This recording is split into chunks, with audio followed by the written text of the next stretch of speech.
Bom dia, pessoal. Vamos lá. Hoje nós vamos fazer um comentário da prova de vocês.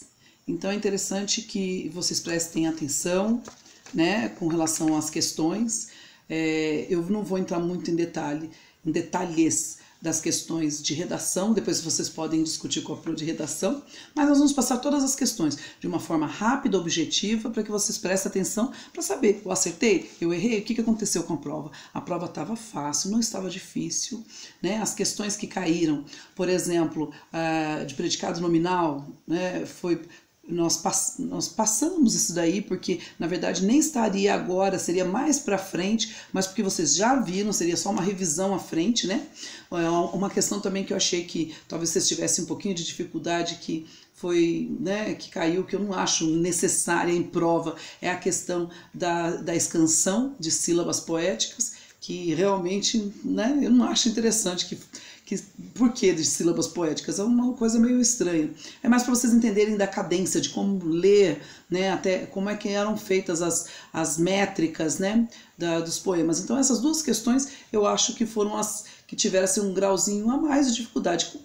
O restante não, gente. O restante foi muito fácil. Então vamos rapidamente falar sobre cada uma delas para a gente não perder muito tempo, tá? Prazer de novo estar aí com vocês, né, na casa de vocês.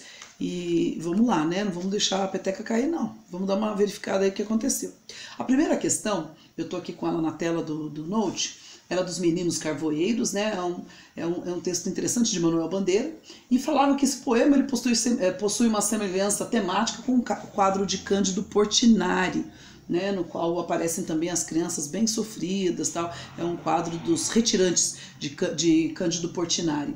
Então, nessa primeira questão, a resposta certa é a infância miserável. É sobre isso que retrata, pela imagem, pelo texto e pelo que de repente foi passado para vocês a respeito de Cândido Portinari, dessa imagem. Então a resposta estava praticamente, né, pronta e não tinha segredo nenhum. Vamos ver a segunda questão. Também é um poema de Manuel Bandeira, que fala de desencanto, que eu acho maravilhoso. E aí fala assim que o verso contém uma comparação. Gente, estava muito fácil, né? A única alternativa em que tínhamos uma comparação aí era a letra C, que fala eu faço versos como quem morre. Como é a conjunção comparativa. Estava fácil também. Na próxima questão, questão 3, estava lá o texto de Mário Quintana, poeta gaúcho, falando do relógio, né? O mais feroz dos animais domésticos é o relógio de parede. Conheço um que já devorou 3 gerações da minha família.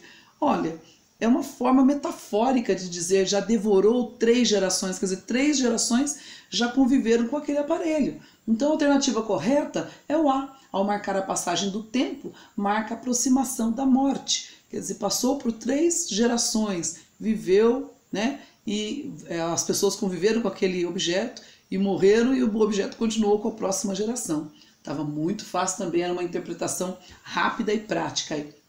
A quarta questão, gente, é o soneto, né, de aniversário de Vinícius de Moraes. Lembrando, soneto é aquele poema que possui aquela formação de 2 quartetos e 2 tercetos, né? 2 estrofes com 4 versos, 2 estrofes com 3 versos. E é essa daí que tinha a bendita da escansão, né? Então, só lembrando que a escansão, metrificação, versificação é a mesma coisa. Só lembrando que o que é isso daí? É a forma, é a cadência de leitura. Então, a alternativa correta era B. Passem-se dias, horas, meses, anos. No verso, a sílaba mais forte para, né? A contagem para na sílaba mais forte da última palavra. Então, nesse caso, a alternativa aí era a B, era a escansão, metrificação. Vocês vão talvez ver um pouquinho mais à frente, né? Talvez não tenha dado tempo de ver adequadamente esse conteúdo. Era a única questão também, tá? A quinta questão, gente, vocês tinham aí uma tira, né?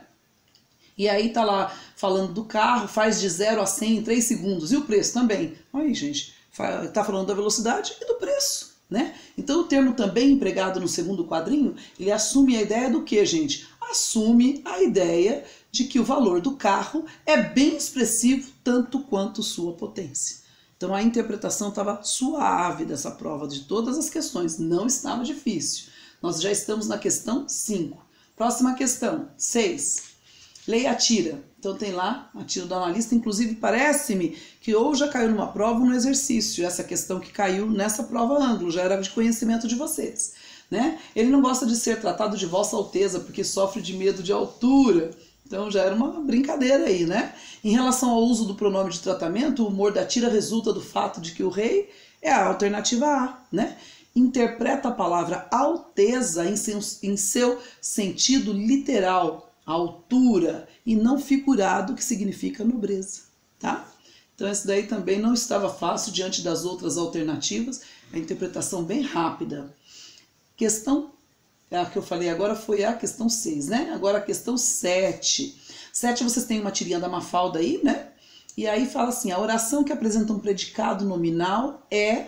Então nesse caso aqui é a alternativa D, é que eu não quero que ninguém perceba. Lembrando que no predicado nominal nós temos um verbo de ligação e uma característica ligada ao sujeito. Portanto, nessa alternativa nós temos essa classificação na alternativa D. Eu estou passando meio rápido essa correção, gente, porque você já tem na mente aí o que vocês fizeram, né? Não estou dando uma aula explicando a matéria, porque nós já fizemos isso. Estou só fazendo uma observaçãozinha para que vocês falem, ai meu Deus, fiz bem, ai nossa, fiz besteira, errei nessa daqui, só para que vocês tenham essa noção, ok? Vamos lá, gente, 8ª questão. Vocês também têm uma tirinha aí, né?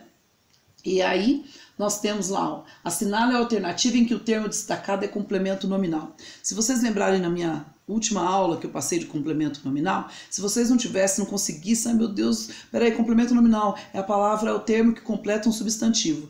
Mas um detalhe que eu passei para vocês na explicação foi quando você consegue fazer a nominalização, a verbalização de um termo.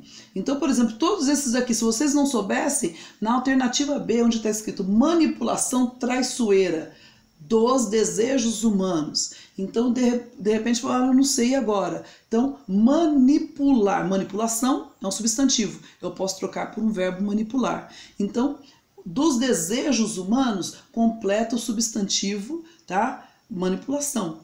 Então, olha só o que acontece. Se vocês fizerem essa mudança, no caso de vocês não terem a certeza se é um adjunto nominal ou se é um complemento nominal, se vocês fizerem conseguirem fazer essa troca, vocês já vão perceber que dos desejos humanos completa o sentido de manipulação, que é um substantivo abstrato, tá? Traiçoeira aqui, a manipulação traiçoeira, tá? Então, a alternativa B no exercício 8. Vamos lá, gente, terminando. Exercício 9, vocês têm aí uma página, já começa assim, olha. Querido diário. Ora, se eu já começo assim, eu estou chamando alguém, eu estou falando com alguém. Com quem que eu estou falando? Com o meu diário. Como é que se chama esse termo ao qual eu me refiro quando eu vou falar? Né? Que eu chamo essa pessoa, eu chamo essa coisa. Vocativo. Então, o meu vocativo é querido diário. Então, vamos lá. Aí tá toda a historinha, né? Mamãe deu aquela ordem de novo, tá todo um contexto aí que vocês tiveram oportunidade de ler. Então, uma característica típica, isso é redação, hein, gente? Uma característica típica do gênero diário presente no texto, qual que é? Uma típica do gênero diário. Quando eu vou me referir ao diário, eu falo com o diário. Então, a característica típica desse diário é o uso do vocativo. Já estava no começo. Querido diário, eu estou falando com ele. Eu estou retratando o meu dia, as minhas angústias, as minhas alegrias. Eu estou falando com ele. Essa é a característica típica do gênero diário. Portanto, alternativa D, uso de vocativo. Certo? E a questão 10. Vamos lá. Vocês têm um trecho aí, eu achei o máximo, né, para vocês, do Primo Basílio de Eça de Queiroz. E daí fala o seguinte, o fragmento que apresenta a visão pessoal do narrador. Para que eu tenha uma visão pessoal, eu tenho que ter uma opinião, uma coisa que mostre que é a minha opinião, é o meu eu que está falando ali, então é pessoal. Então, das alternativas que vocês têm aí, tá lá, ó, na letra D. Torcido no alto da cabeça pequenina, de perfil bonito. Então, se eu estou falando, se eu estou dando todas essas características, eu estou dando essa visão pessoal. Se é essa visão pessoal, tá? É a visão do narrador, é de quem está contando a história. Então, a alternativa D, né, dessa questão que faz parte da disciplina de vocês de narração, que foi um dos gêneros que vocês viram também, que foi a narração, é a alternativa D, tá?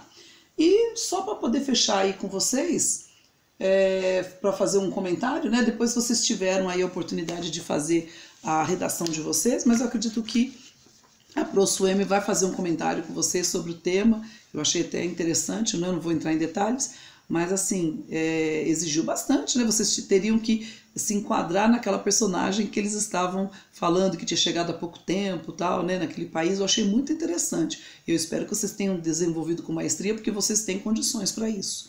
Então, gente, fica aqui, né, a dica para que vocês aproveitem esse tempo aí de férias, para vocês poderem descansar um pouco, mas não deixar de lado completamente. Se foi pedido leitura, alguma coisa para vocês fazerem, procure fazer uma leitura para não ficar totalmente perdidos aí, porque a gente não sabe como é que vai ser quando voltarmos das férias, né? Então a Pro deseja para vocês um bom descanso, que vocês reflitam bastante aí nesse período, descansem mais um pouco dessa loucura desses dias, né, que nós enfrentamos, e até a volta. Aí quem sabe nós poderemos estar juntos, unidos, aí novamente, né, trocando as nossas ideias pessoalmente no nosso dia a dia, né? Um super beijo para vocês, boa sorte, fiquem em casa e até o retorno. Leiam, tá, gente? Qualquer coisa, gibi, mangá, o que vocês quiserem, mas mantenham-se informados, né? Mantenham-se ativos, descansem, mas a leitura é um descanso também, né? Para os nossos corações, para os nossos pensamentos, e até a volta. Beijo a todos. Até mais. Tchau, tchau.